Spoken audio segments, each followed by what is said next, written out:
welcome to my channel Nanny Classes, and today we are going to solve the question answers of chapter 9 of class 10th English book Footprints Without Feet, and the name of the chapter is The Book That Saved the Earth.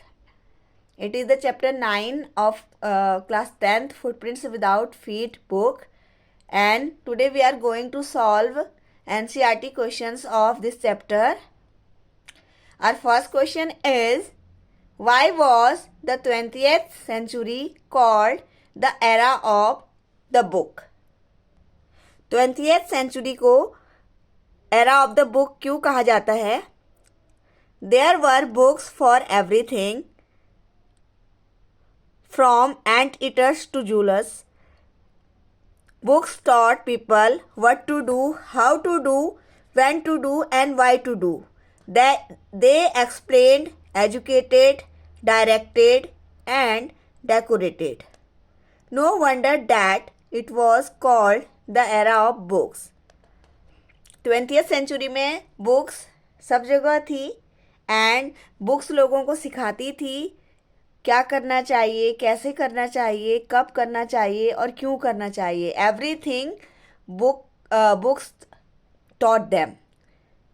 So it is called the era of the book because जो books हैं वो explain करती थी चीज़ों को, लोगों को educate करती थी, उन्हें डायरेक्ट करती थी. एंड तो उस समय पे जो बुक्स थी देवर एवरीथिंग, वो सब कुछ थी. उस समय पे इतनी सारी चीज़ें नहीं थी, मोबाइल फ़ोन्स और जो आजकल हम ऑनलाइन क्लासेस लेते हैं या जो इलेक्ट्रॉनिक मीडिया है, ये सारी चीज़ें नहीं थी. तो जो बुक्स थी वो ही एरा ऑफ वो ही सब कुछ थी, इसलिए 20th सेंचुरी को एरा ऑफ द बुक्स कहा गया है. Next question is, who tried to invade the earth in the 21st century? तो 21st सेंचुरी में अर्थ में किसने इन्वेड करने की कोशिश की, अर्थ पे किसने अटैक करने की कोशिश की?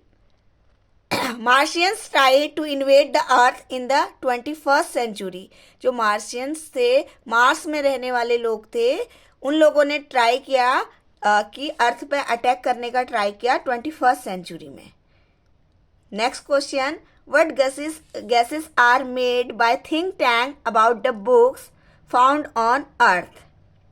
क्या गैसेस थिंक टैंक ने लगाए बुक्स के बारे में? जब उन्होंने अटैक करने की सोची अर्थ पे, तो उनको वहाँ पे बुक्स मिली और उन्होंने बुक्स के बारे में क्या फाइंड आउट किया?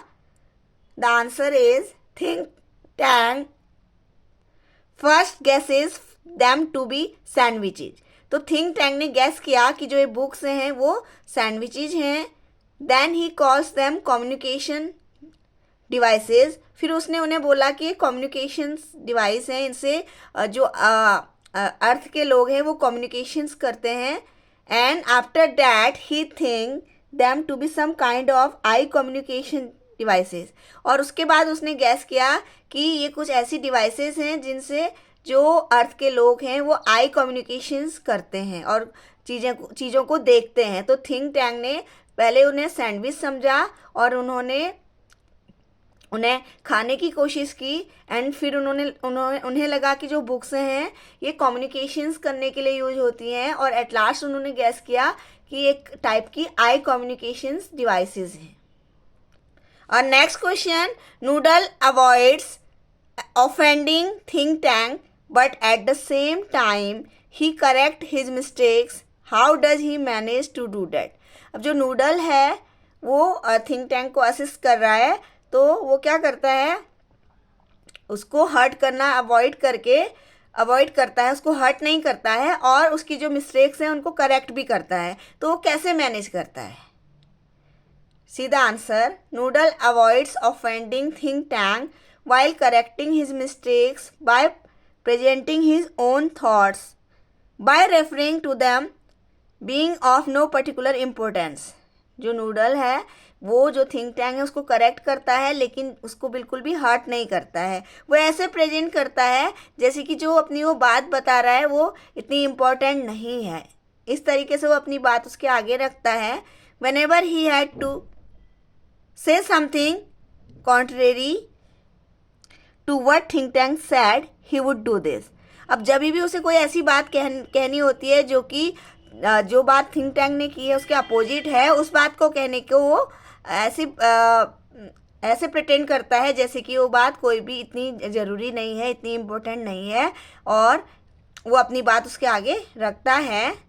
In this way he would correct think tanks error without making think tank feel that he was being corrected. तो इस तरीके से वो अपनी बात उसके आगे रखता है, उसके एरर को करेक्ट करता है, और थिंक टैंक जो है उसको ऐसे बिल्कुल भी बिना ऐसा फील नहीं करवाता है कि वो उसे करेक्ट कर रहा है. Okay, next question. If you were in noodles place, how would you handle think tanks mistake.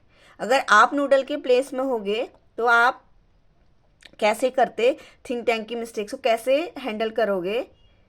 If I were in noodles place I would do the same. अगर मैं नूडल के प्लेस में हूँ तो मैं भी सेम ऐसे ही करूँगा, ऐसे ही करूँगी. I would have politely and gently suggested the corrections. मैं बहुत पोलाइटली और बहुत जेंटली अपने सजेशन उन्हें दूंगी और उन्हें करेक्ट करूँगी. और next question.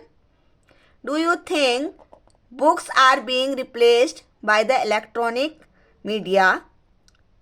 Can we do away with books along together. क्या तुम्हें लगता है जो बुक्स हैं उनको इलेक्ट्रॉनिक मीडिया रिप्लेस कर रहा है, या बुक्स की जगह वो ले रहे हैं, या बुक्स की जगह ले सकते हैं. Yes, these days online reading has replaced traditional books to a large extent. तो हाँ, डेफिनेटली इस समय पे जो रीडिंग हम लोग ऑनलाइन भी कर सकते हैं, ऑनलाइन रीडिंग ने रिप्लेस कर दिया है ट्रेडिशनल बुक्स को. और जो इंटरनेट है, फेसबुक, ट्विटर, इन सब चीज़ों में हम रीडिंग करते हैं.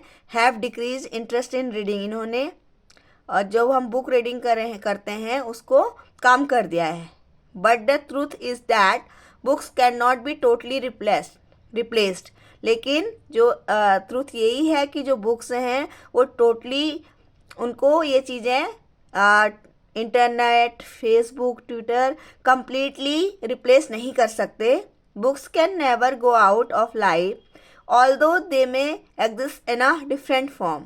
Books कभी भी लाइफ से आउट नहीं हो सकती हैं, जबकि वो एक दूसरे फॉर्म में अपने अस्तित्व में आई हैं. ओके, और next question. Why are books referred to as a man's best companion. जो बुक्स हैं वो मैन की बेस्ट कंपेनियन, बेस्ट साथी क्यों उनको रेफर किया जाता है. Which is your favorite book and why? A book is a man's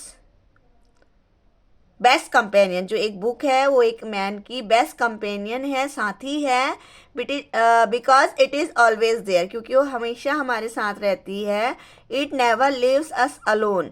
और ये हमें कभी भी अकेला नहीं छोड़ती. It is there with us even when everyone else is gone.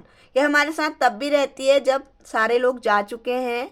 और जो बुक्स हैं वो हमें गाइड करती हैं, इंस्ट्रक्शन देती हैं, और हमें हंसाती हैं, हमें इन्फॉर्म करती हैं, इंस्पायर करती हैं, और वो हमेशा हमारे साथ रहती हैं.